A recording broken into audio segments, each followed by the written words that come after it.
Hey, Mind's Eye Visual Guitar Journey friends. Let's talk really quick before we get into this lesson today that's going to involve something like this. All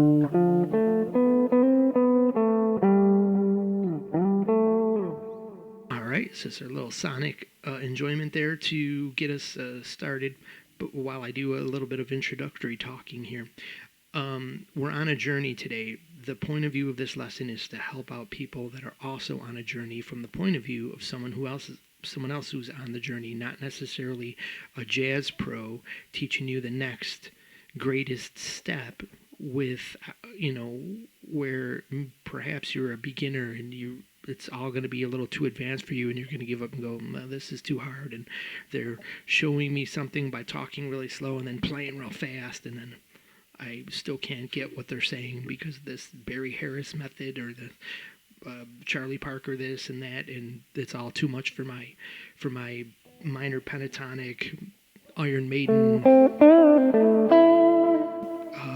training or knowledge so far. So that's kind of where we are. If that vague explanation kind of gets you what this lesson could be about. This is a training wheels method that is going to be helpful, I think, for beginners, like I said, stuck in the pentatonic box. You're looking for these outside sounds and you're coming up against all these concepts that people are trying to explain to you what it is, but you don't get it. You just can't hear it. You don't know what's going on. And they're leaving out important parts of it a lot of times, especially when guitar lessons a lot of times focus on a scale. They focus on a special guy's teaching a method who decoded all these jazz chords and the scale involved and bebop and all that stuff. It's all great stuff that you will walk into someday, I'm sure, but maybe you get confused a lot on those lessons, and you really need something that's going to help you to do these basic things.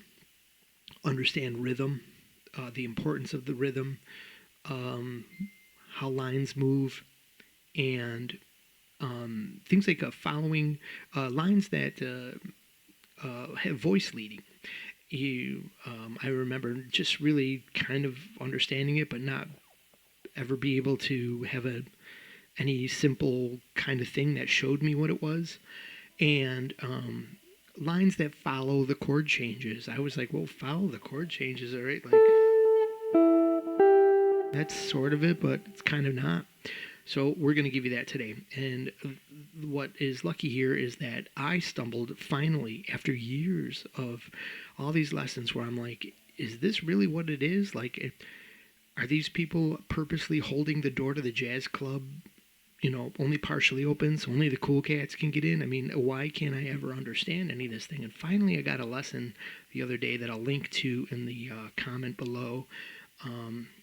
Got lucky and I stumbled upon it, and I felt like, here it is. Somebody finally showed me the training wheels, the most basic bread and butter movement through a 2-5-1 progression. Why 2-5-1? Because that is obviously like the standard teaching chord progression of jazz, and for a good reason. There is some special stuff about a 2-5-1, deserves a little explanation, but very basically speaking, it allows some freedom in playing that can facilitate more easily these outside tones that everyone's trying to tell you about, playing outside and showing you in a lot of ways that where they're not relying on the actual chord progression to help that out. And that's one of the magic of things of a 2-5-1 progression that nobody ever kind of seems to mention.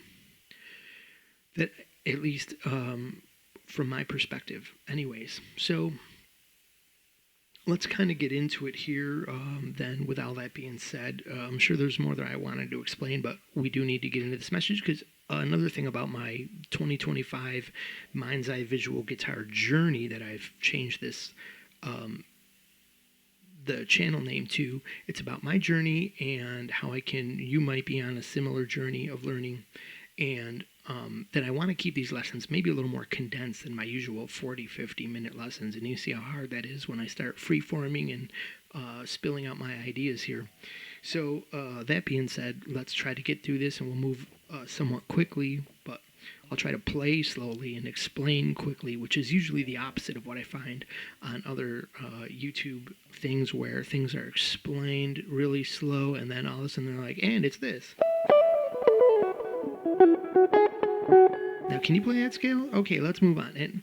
And you go, what the hell was that? So anyways, so this is the training wheels that we're going to use to get through a 2-5-1 progression. What we want to do is learn to kind of walk through this progression and spell out the chords. We want you probably want someone to show you what is the most basic way, because my concept is if you learn the very basics, then you can build from there properly. Yeah, there's always learning other licks from people out of books, copy some great jazz music. You're not going to really know the flow, know how anything moves unless you actually listen to the music, of course. So that's going to be very important and something I encourage you to do. But what I've noticed when you do that is you can learn some licks, but you're kind of like, well, how did they do that? How did they come up with that? How can I come up with something similar when I just know a lick and I don't know what especially most of them have become so complex. What's basically going on is hidden and lost, because that's what you're trying to do as a jazzer. So this is the ground floor, as far as I'm concerned. And I'm going to link in the description below to the original, to the person, give them some credit for this basically riff that I'm sure is bread and butter and is common anywhere. But I'm going to give them credit for showing me. Anyways, so this lick is we need to know this 2-5-1 progression.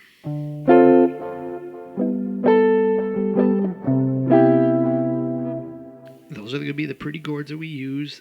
This progression is popular in all jazz lessons because it's just about the kind of wrap up of almost all the movement, chord movement in most of the music you find. And there's for good reason. This chord progression allows you to be, a very basic explanation here would be like some inside playing. This is where you are afforded some outside playing.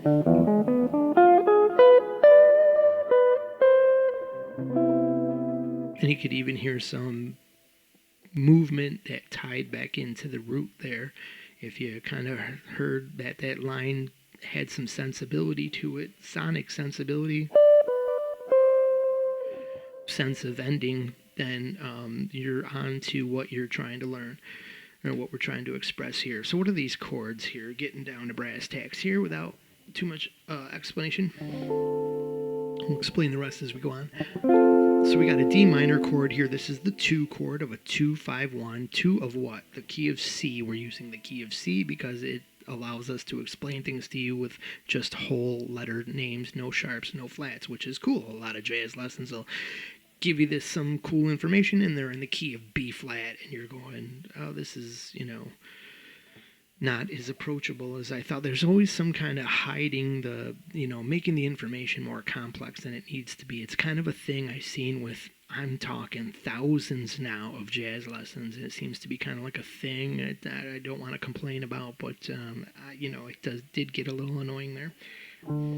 So here we have this 2 chord from the key of C. So C1, D minor 2, E minor 3, F4. If you don't know where these chords come from, why some are major and some are minor, you're a little new for this, and you will have to, you won't have to, but you should understand why that happens. It's not very hard, and you can find some lessons about that on my channel. And if you want to try to search without spending time a lot of time searching, you can go to Google and type in chord scale, or even more easier, C major chord scale, and you'll find lessons that are telling you how to build the chords out of the scale. It's very easy, and that scales, they have patterns. They're easy to memorize that are will change some chords to major and minor. So in a 2-5-1, we have a minor chord, the 2, the D minor, C, D, 2, C, D, E, F, G, 5. So we have the 5 chord here. That's blue in our diagram below. We'll get to these intervals real quick, but it's not something we have to know too much in today's lesson, which is cool, but they're helpful. So then we have the 5 chord here. I'm sorry, the 1 chord. We were at the 5 chord. And then the 1 chord in green. Those are the shapes that we're going to be using. Let's discuss the chords a little bit. Obviously, this is a minor chord, so we have a flat 7 and a flat 3, which are the qualities of the minor triad. But these aren't triads. These are 4-note chords. There's 7 chords, as they're called, because they contain the not only the root, third, and 5, but also the 7, as per typical jazz chord. And these are typical jazz grips, and they're all located close to each other in the fretboard, which helps you with what you're going to do over here. So, as per typical, we have a root, the flatted 7, flat, third, and 5. Those are the intervals that you're using when you play this. Up around the 10th fret, root there. I just grab it real simple like that. Okay. Now we got this chord here, and of course I gave it a little level of complexity there with this flat 9. Why do I do that? Because I like this chord because it has that note, flat 9, which is an extension. It's not generally needed in the chord. However, it gives it a little spice, which we like, and it also creates what's called, I believe it's called a line cliche, where you have this note.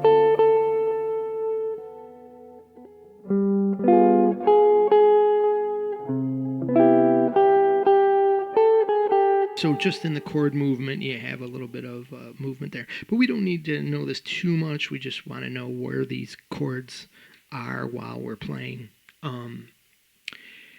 And because we're going to be using a backing track, which I encourage you to find, just go to C major 251 backing track. That's all I did. I copied the first one from YouTube, and that's what we'll be hearing today.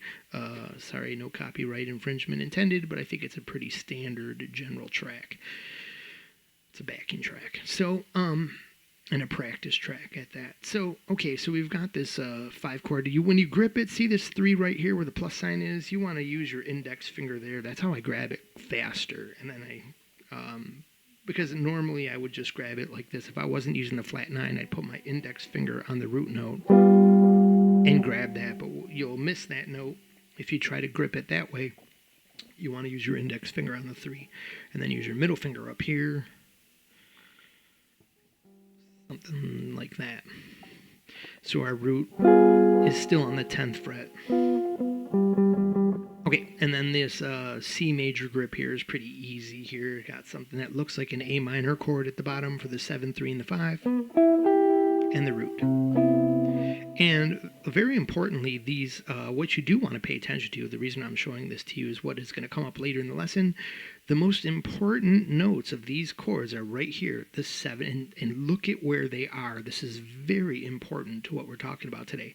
This is the magic of what is going on in the 251. And voice leading, creating lines that move through it good. You are connecting the 7s and the 3s. That's what you always hear, and I'm going to show you that today directly, visually. So we got the flat 7 and the flat 3 here on the 10th fret. When this chord hits on the 9th fret and the 10th fret of the same string, you've got the 3rd and the flat 7. Cool. Our important notes that we need are still right there. And then looky here. We get super lucky that when we get to the 1 chord, our 7 and our 3 are really back to where we were. Or no, we're not back to where we were at the 10th fret. There's a little bit of an illusion here. Because this starts at the 8th fret.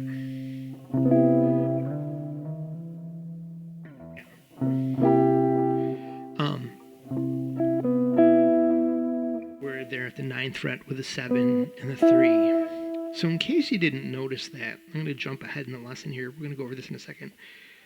We basically have this. If we're just going to concentrate on we just want to kind of focus for a second on the 7s going into the 3s. We've got this. Going to this. Going to this. Oh, wow. See how you can almost hear a kind of cool progression just in that alone, because you're outlining the actual guts of the chord. Let me give you another kind of little example for, I think this can help any beginners here that are kind of new to threes and sevens and what these do to, and just new to chords in general and how they work. You've never really, you know them, but you never really studied about what is a 1, a 5, a 3. You hear everyone talking about this and you don't know what's going on. Check this out. Here we have the power chord you should know. Everybody knows that, right? Right? So what do you have there? You have the root and the 5. This is basically the outer shell of a triad. Why? Because they sit as perfectly well as two notes are going to sit together in harmony. The 1 and the 5. They make a nice stable harmony versus just, one note.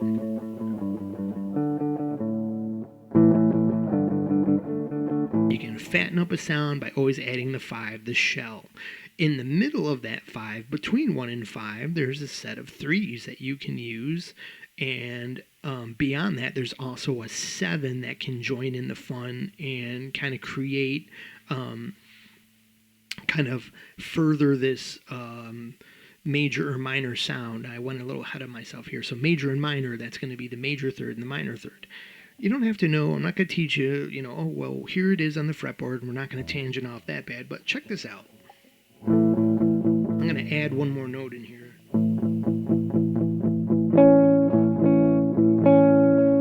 Now that I added this note, the major third,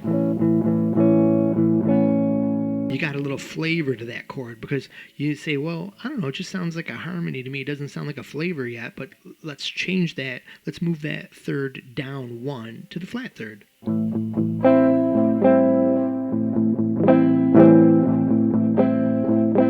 Oh, okay, that's kind of a minor train horn. Versus definitely a different flavor to this shell once we add in the third. So those are your important flavor notes, and now you know. Now here I'm going to add in the 7 as well. The 7, if I pair it, the major third, with we'll just call it a major 7. It's the one right before the root. Adds, I think, like an elegance to this 3. Turns it from just generally happy to, dance hall, formal wear, chandeliers, champagne, I don't know. You get it. If we lower that 7 and kind of use the 7 that we would normally use on a minor, we get kind of like a party sense. Something a little funky happened there. Right? And then if we lower the third finally to match that lowered 7, we get a nice full sounding minor chord. And there you have it. Now, if you wondered, well, what about the last one there that you didn't say, where you have the raised 7 in the flat third? Sounds good on its own, but let's hear it with the okay, that's going to be, there's a reason for that. It's way down in jazz theory, so let's not go there. Let's stick with where we are. So here's what we need to know from here to create a line that goes through this. And so we want a basic line to carry us through this and to start spelling out what we need to do to make jazz sound happen. And I believe that this is going to be like the basics, where really every other technique, this is the bottom floor, the very bottom floor. Everything is going to come out of here. So anyways, every technique, everything Charlie Parker does, everything that I'm going to really go out on a limb here, go into uncharted territory that I don't totally know, but I'm going to say that everything that McCoy Tyner and Thelonious Monk and every other jazz name you can mention in the Barry Harris technique and everything else comes from this basic thing I'm going to tell you. Doesn't necessarily come directly from this, but this would be the ground floor structure that's going to kind of everything would kind of can be just let me continue. Okay. Sorry. Now, here is our line. I already screwed it up. What we're going to do here is I'm going to play a line for you. I'm going to just play it.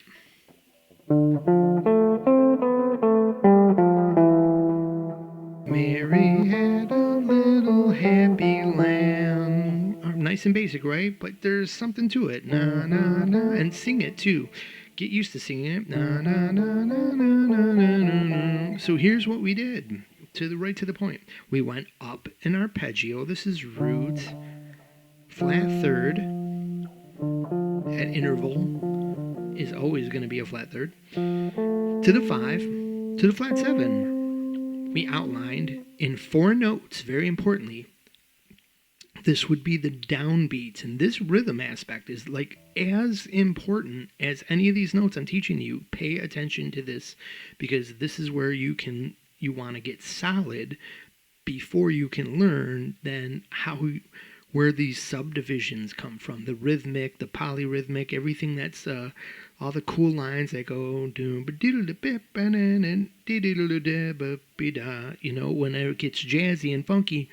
That is where it's coming from. People who understood the basics of 1, 2, 3, 4, 1, 2, 3, 4, 1, and the rest of the 1, 2, 3, 4s. Until the progression circles around again. There's usually 2 bars of that C major 7.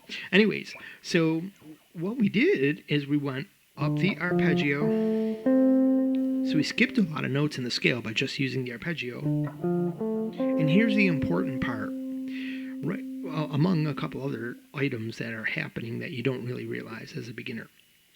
We're changing direction on that note, which is a cool thing to do. We could continue the direction and we would still be outlining some of the tones of the 5 chord, which is what we're trying to do. We're trying to outline D, outline the G, and resolve on the C properly for the basics. You won't always have to do this. As a matter of fact, you'll probably give this little side tangent here. You'll probably give this this little method I'm going to teach you today up at some point, but you may actually keep it in the tool bag for this reason. Because this is the basics ground floor on one hand, and on the other hand, as you get good and you become knowledgeable in jazz and you can do all these techniques and tricks and you know how to go outside and inside and you just learn it all and become the fluent player you want to be, you may actually you're playing with inside and outside tensions, and sometimes we like to really play outside and we're just going nuts. And if you go really outside, you know what helps to make some sense in jazz of these lines that go really outside is to return back inside. And if you go really outside, sometimes it helps to go really back inside.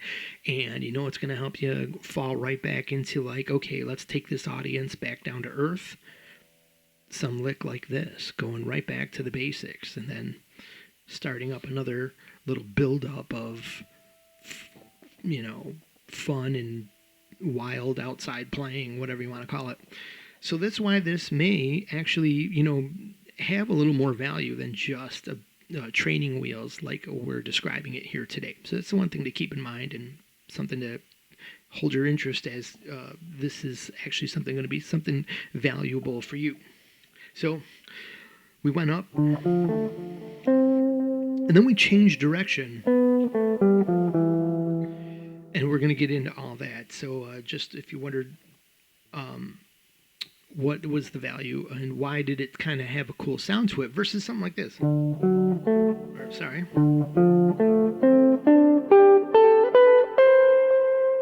Now that outlines some of the 5 chord. We went to the root 7. We went to the 5. We walked into the 5. Kind of a boring note to walk into, one of the shell notes, right? We're going to get into that. And then we went to the flat 7, the root 3rd, just a chord tone there. A scale tone. Walked into the 3rd and then ended after our 4-note downbeat rhythm to the C. But it didn't change, but why did this line sound more hip than that line? versus, sorry.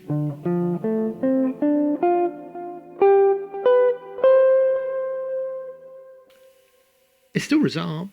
It has some way to work to it, but it's a lot more vanilla flavor than what we are showing you today because it didn't change any direction. You've got zero tricks in that thing, zero brains. You just flat out went straight up an elevator to the top floor. It's kind of, nothing to watch. But if you watch someone climbing up a flight of stairs, but they fall down 3 before they get to 2, it's more entertaining, right? So that's kind of an analogy of what you're experiencing with this teaching today. The change in movement, very important. But there's more to it that we need to know about. So let's start doing this. First of all, is there a lot of people will ask this, okay, well, what's the scale? I need to know the scale. And the last thing I'm telling my students these days is just, scales are your navigation for your fretboard, but as far as trying to use these to think about, this big picture, maybe they're not what you need or what you think you need. But anyways, we do want to know this, what is our master pattern here? What does this 2-5-1 fit in? Well, this 2-5-1 fits in the key of C, and here's the key of C in your fretboard with all these gray notes, and here's where our chords are. I'm going to put the plus sign here. I know I have this highlighted in yellow, and we're going to talk about that in a second, but here's where we are.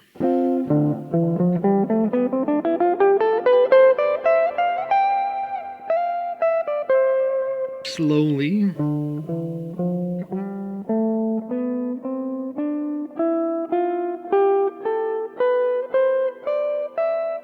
All right. So that's the general area where we are today, but actually maybe more so where these wallflowers are. But what I'm showing you here are some patterns you want to be aware of during this lesson, for this lesson. First of all, this little part of this bottom of this scale here, also in the C major setup here on the fretboard.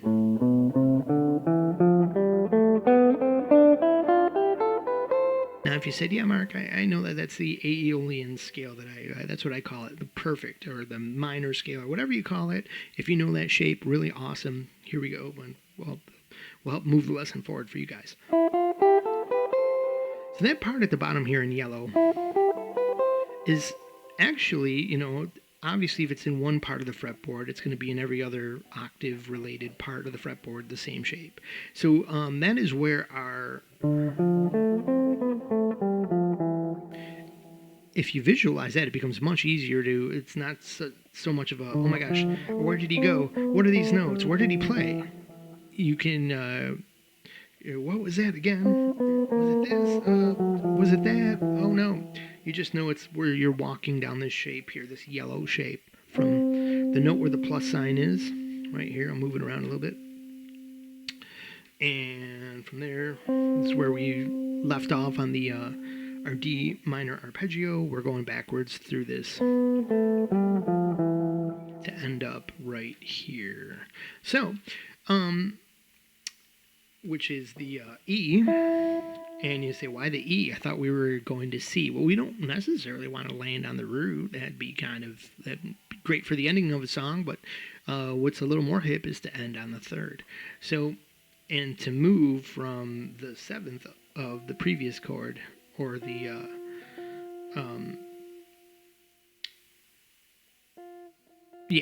move from a chord tone of the other chord into this. So anyways, yes, from the flat 7, the flat 7 of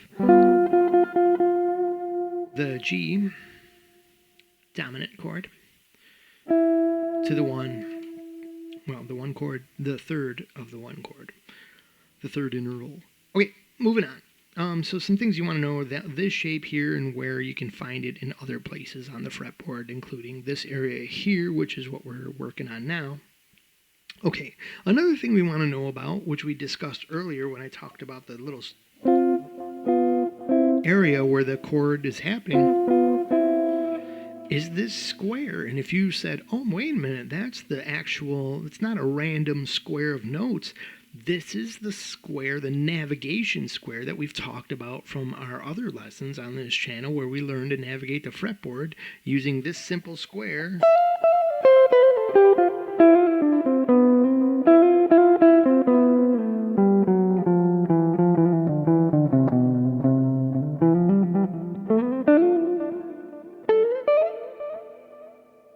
Yeah, so sloppy playing included. Yeah, there is our navigation square, and that's what all the fun stuff is happening from in this 2-5-1 movement. And remember, you can take my lesson today and move it down to any key, and you should practice it in any key. And this square is going to be moving around with all of these chord choices, and this line thing that we're doing is always going to be related to this square somewhere on the fretboard. Totally awesome, right? So then you don't even have to know really the note names.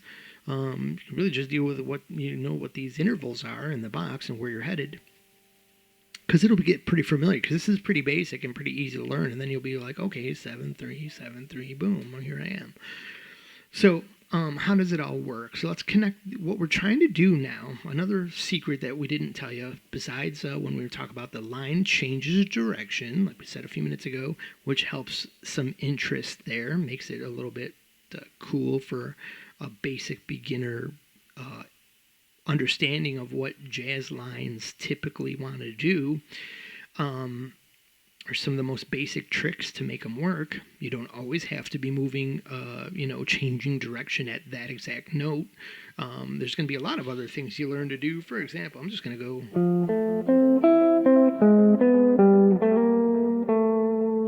a little bit something there, but a whole bunch of. I started on an F.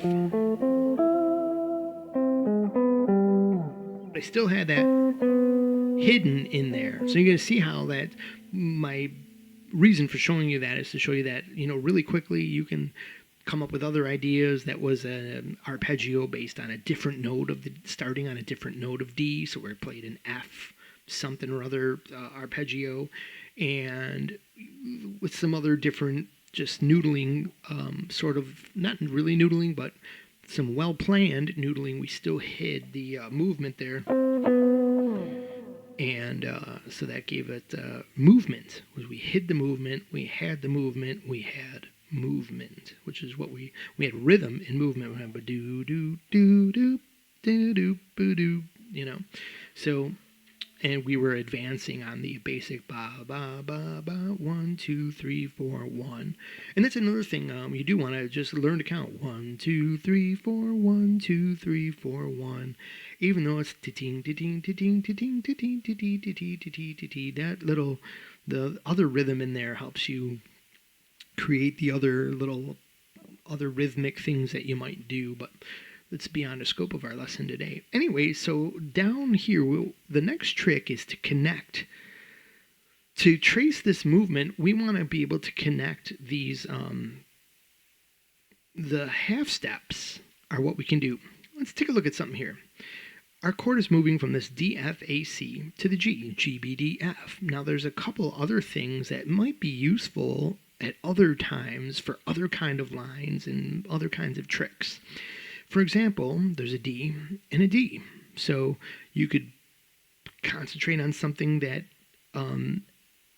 maybe travels to the D at the first beat of the G. So it would make sense for both of your chords and get you through. But it doesn't. I'll tell you why that sort of isn't so jazzy, because you're dealing with a root and a 5. What did we talk about with the root and the 5? Those are shell notes. Those are your obvious, your endings, your vanilla, most basic notes.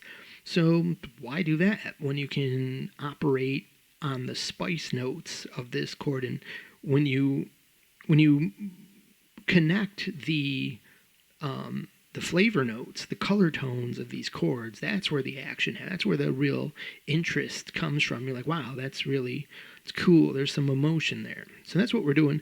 And we get lucky that this chord progression is one of the reasons it's so popular, is because it affords you some half-step voice leading in between each chord. So you just got to take a look and figure out these chords for yourself and find out, well, where are the half steps? And hopefully, are they between the 7 and the 3? And look what we got here, the 7 of the DFAC. If we want from the 3, the F, well, we'd end up at a 7 there. So, but it's the same note. So in theory, that might be a choice where you might use a stable tone.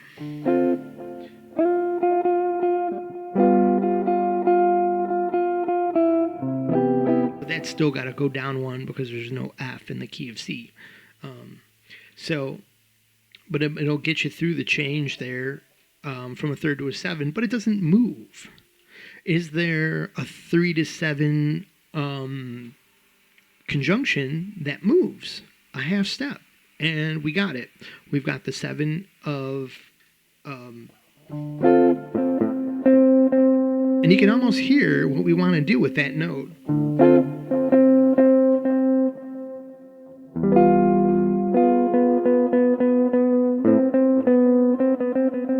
The B. And you can see right here on the fretboard, of course, B and C are next door neighbors, so awesome. Moving on, then the same thing happens again from the F to the C. You can see why a 2-5-1 makes so much sense. We have the flatted 7 of G moving down to the C as our half step movement through the chords. As I can tell, it's the only half step movement. Well, actually, there is also the C, the root note.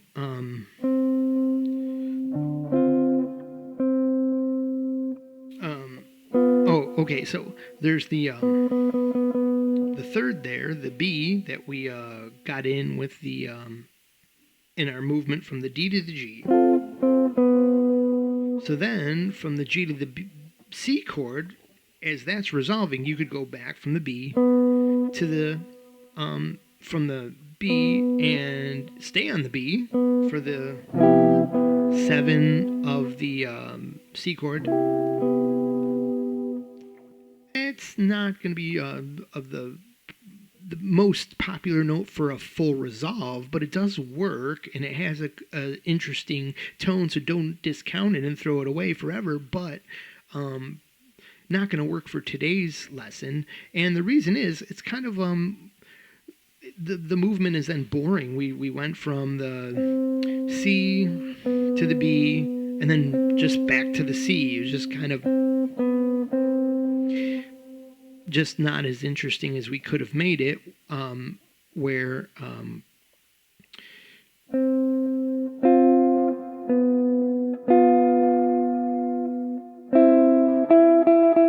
that's going to be the real ringer right there, the E. And the E, we have, do we have an F in the G chord? Well, we sure do, and that's another 7. So we have a 7 moving to a 3 there. So we have a 7-3, 7-3 movement, which is... and that is really the core movement, the most basic but real movement you could make through a 2-5-1. It just nobody shows you, and these lessons are so hard to find with all the millions of awesome jazz channels out there. And boy, I've noticed lately I am so outclassed on this guitar lesson YouTube channel stuff. There was a fewer of us 7-8 years ago than now, and boy, my version of lessons here is it doesn't have the cool backdrop, the cool lighting. You're looking at a mattress. It's pretty cheesy, but yeah.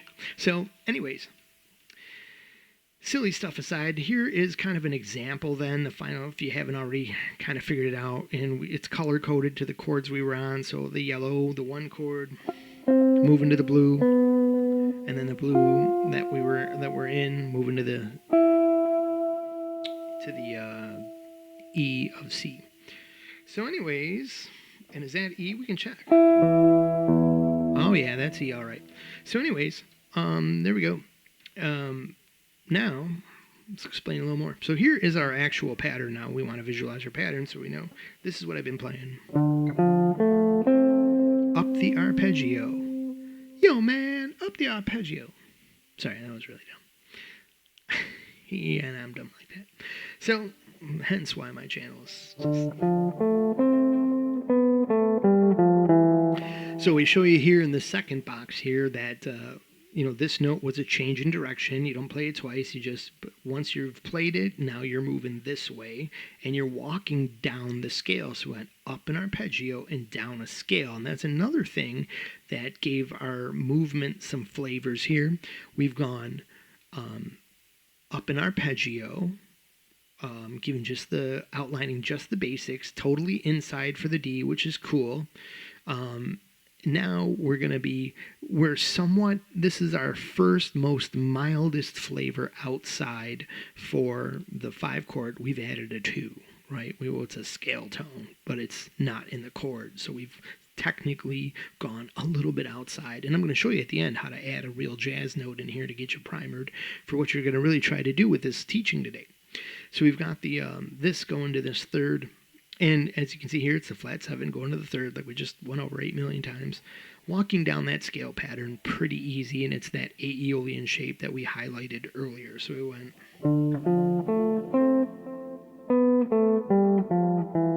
Let's play that with the chords and kind of hear how it sounds. I won't play the first note because it'll be within the chord. So it would be like. Well, first I'm going to get the rhythm going. 2, 3, 4, 2, 3, 4, 1, 2, 3, 4, and 1, 2, 3. Okay, so that's kind of what you want to hear in your head to really understand this is this is the structure. So this is how this line fits in there. It goes. It doesn't have a major third. Let's try again. Sorry. Here we go again.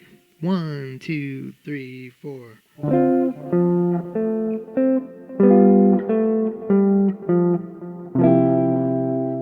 So now you can see how that line plugged directly in and really outlined that change. You just plugged right in. So once again, 5 chord, 1 chord. I paused and then threw off the rhythm a little bit, but as you can see, it's 1, 2, 3, 4. 1, 2, 3, 4, 1. Inside the chords on the 1, changing from the 7 of the 1 chord to, I'm just going to call it the 7. It's a flat 7 or regular 7, whatever it is. Changing from the 7 to the 3 across the bar line there. It's a cool thing. It's your basic level ground floor level. It's even the underground parking garage for your 2-5-1 understanding and jazz movement through there. So now you want to know, like, the next thing you'd want to know is learn this riff in all places. It doesn't actually have to be where I played it. Sing it so you can know where you are at the other places. Now here we are back down. I've highlighted these places on this diagram with different shapes just to make it simple, to avoid any complex theory. And the yellow note is the starting note, the D there. And so, that being said, let's do this one with the, we'll call this the stars right here. The star of the show. And you can see we're at the bottom of that actual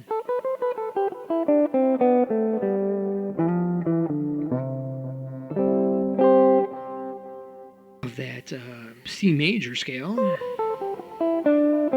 and A minor. Just depends on where the root is. If that just confused you, don't worry about it. Doesn't matter for this lesson, but now you got something that you're going to need to research and study. It's also, I'm going to tell you, just really easy once you get it. It might seem a little bit confusing at first, but it's very easy once you understand it, if you're that beginner type. All right, so here it is where the X's are over here, starting on the D note that we all know from the A string at the 5th fret. And I always play that major third. That's annoying. I hate that. I'm sorry.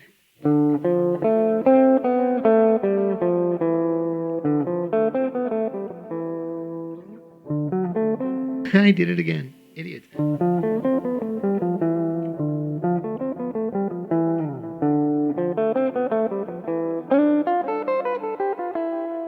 used to it, sing it as you go. And then here's the last one right here, right into that first scale shape that we talked about.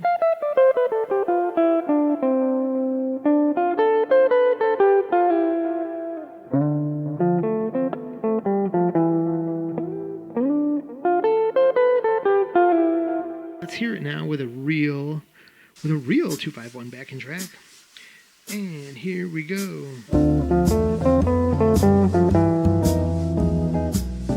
Okay. Sounded cool against the rhythm, but it was too fast. That song is going a lot slower. It was in double time pretty much. Let's try that again. Yeah, it'll be a little bit of a 2, 1, 2.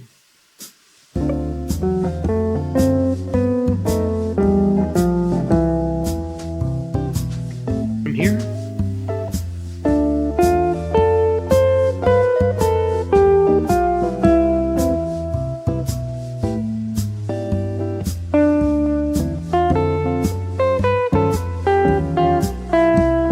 Hear me throwing some rhythm action on there?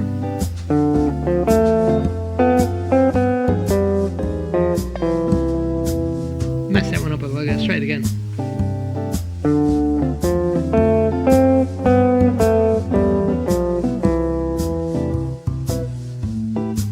As you can hear, it's very helpful to just stick with the down, 1, 2, 3, 4, all the downbeats. Make it simple, and then start adding in some of that variation to say, all right, this sounds a little bit jazzy, right? We're not obviously, folks, we're not at, this is laughable compared to if someone was, trying to teach you bebop and a Barry Harris method and all this other stuff. Yeah, this is going to be like, the cheese and crackers at a formal, $700 lobster dinner. So anyways,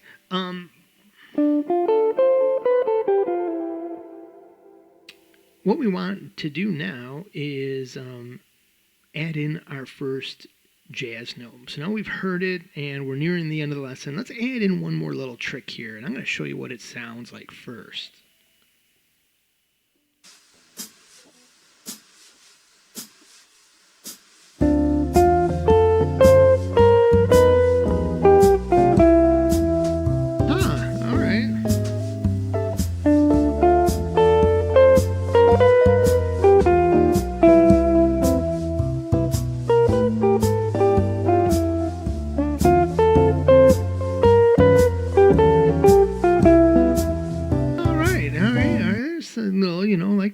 So you see how simple it is to take this method and start going, okay, here is a sample of what this jazz note stuff, this is where it comes from. Playing with rhythms and outside notes.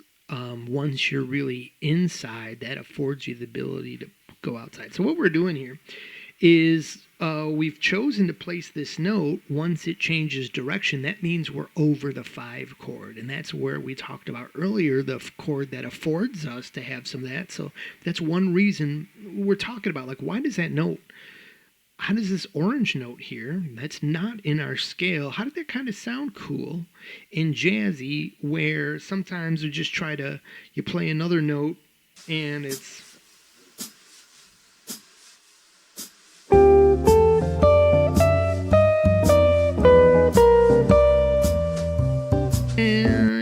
it's just kind of like, what the, it didn't do anything. Like, how do they put in these, as a beginner and you don't know anything about what's going on, this is where you'll try to put some of these, you'll think, oh, I can put some of these odd notes in there, but they're like, oh, that sounds like crap. How do these jazzers do it? And so this is how. So basically what we did was I stalled that resolution. We made it up to the turnaround where we're about to fall into the move from that 7 to that 3, but I delayed it, and that's where I added in that chromatic step up into that note. Kind of works because there was a little something to it. So because we were still getting to the movement, we're still outlining that change. So now think about this analogy. I got a funny analogy for you. if I was to look to the left really quick, there was I'm in a formal dinner, and there was a sudden door slamming to the left, and everybody looked, right? So normally you can't see my head right now, but if I was to look to the left, you'd see my head go, huh? Yeah, I would just look right to the left. But what if I was drunk? Look at my stupid ass here. That's not shaved or nothing. So what if I was to look to the left when I was drunk? First of all, I'd be like, what? But if I was drunk, I'd be like, huh? I'd be like, huh? Right? It's a little like, right? And that's kind of what we did there with that line. Like, I was drunk. And it's a jazz club, and you got some martinis flowing, right? So that is kind of like what we're doing sonically.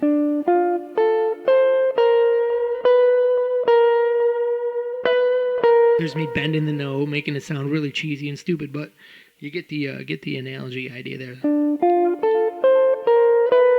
And there's something unexpected there.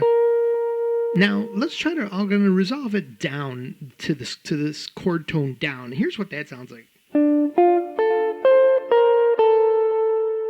Now suddenly you got a wrong note in there because you didn't outline the change. Does it make sense to you? So the note, you see how important some of these notes are for these other notes to work. You got to have like a plan. Got to be playing with the rhythm and what you know.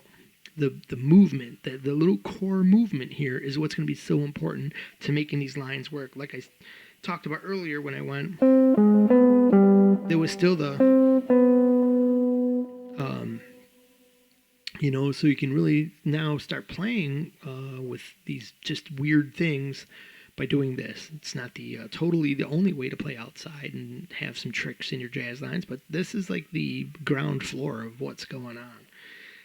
And also, so once I did that and we heard how resolving down from there didn't sound so good, and because it's too crowded around that. You don't want to crowd one of these crowd pleasers. Don't crowd the crowd pleaser, right?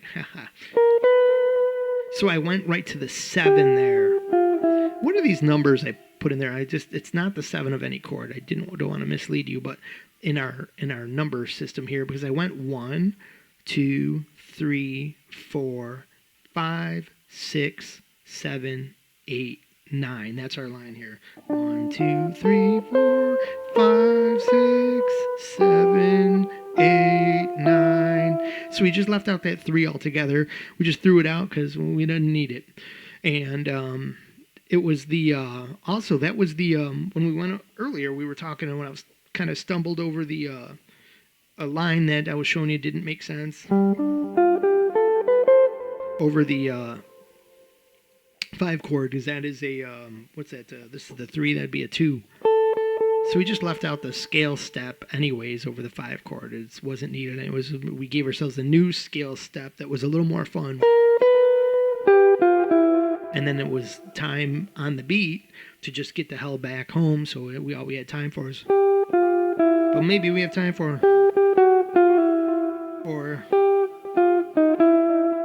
Let's try adding that. Let's put an orange note right here. I'll give that a little color. All right, let's try it.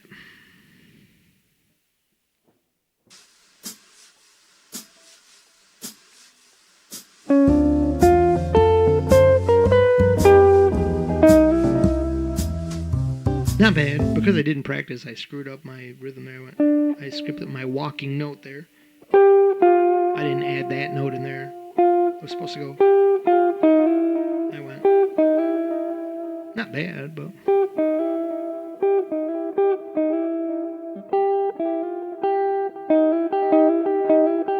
Kind of part of the blues there.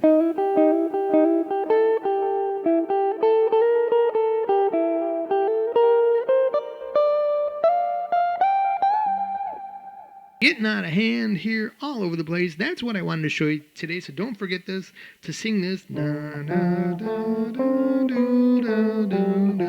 When you're in your car today, sing that somewhere. Sing it in the elevator. Sing it all over the place. Start getting it in your head so that you really program yourself for that. You'll be able to begin to then do other rhythmic things.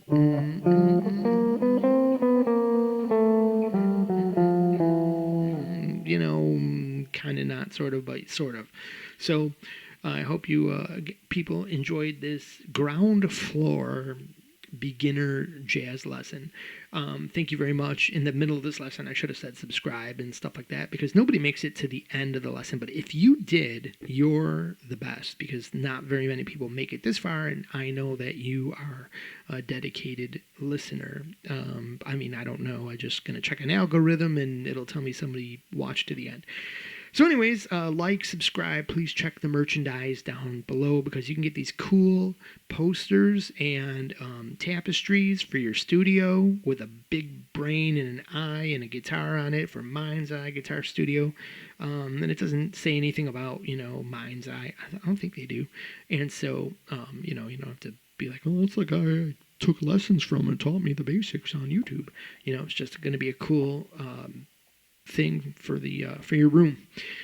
So get a poster, get something cool, because all that helps the channel. We're really struggling right now, and that brings me to the final point of why I couldn't. And if you click off right here, that's fine. You don't have to listen to any of this. But the reason I have missed a whole bunch of Sundays of uploading lessons is because where I am afforded to be able to stay right now has the worst internet connection known to man, so there's no way, and someone else has to use it during the day, so I can't upload anything in a timely fashion, especially when my lessons tend to be 40 minutes like this one probably was. So thank you for watching. That's the reason we're going to get to somewhere to upload this today, and we'll go from there. Tell me what you guys need to see in the comment section. Tell me if this lesson was anything helpful for your understanding of this 251, this jazz chord, jazz note stuff. And we'll catch you next time as we move through 2025, building on this to create, to just get better and better at what we're doing here on guitar. Thank you very much for watching.